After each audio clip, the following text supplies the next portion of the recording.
ඔහොම නැවතිලා මේක කාලා යන්න. ඔයත් ලංකාවෙන් පිටේ ඉන්න කෙනෙක් නම් කොස් කන්න කැමති කෙනෙක් නම් වීඩියෝ එක අනිවාර්යයෙන්ම සේව් කරගන්න.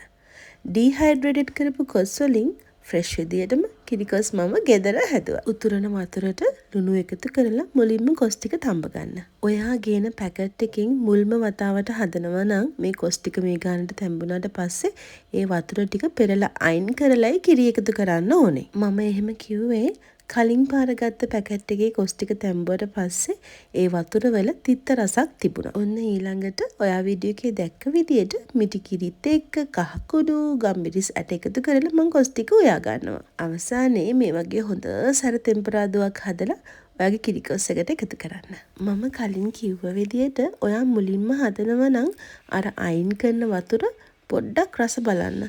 තිත්ත නැත්නම් ඒකෙන්ම කිරි ටික හදලා ගන්න. එතකොට මේ හදන කිරිකොස් එක තවත් රසයි.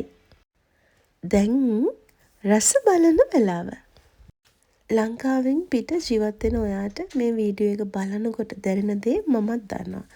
මමත් හරියටම අවුරුද්දකට පස්සේ මේ කිරිකොස් රස බලන්නේ. ඉතින් ඔයාටත් පැකට් එකක් හම්බුනොත් මෙහෙම හදලා බලන්න. ගෙහින් එන්න සුබ දවසක්.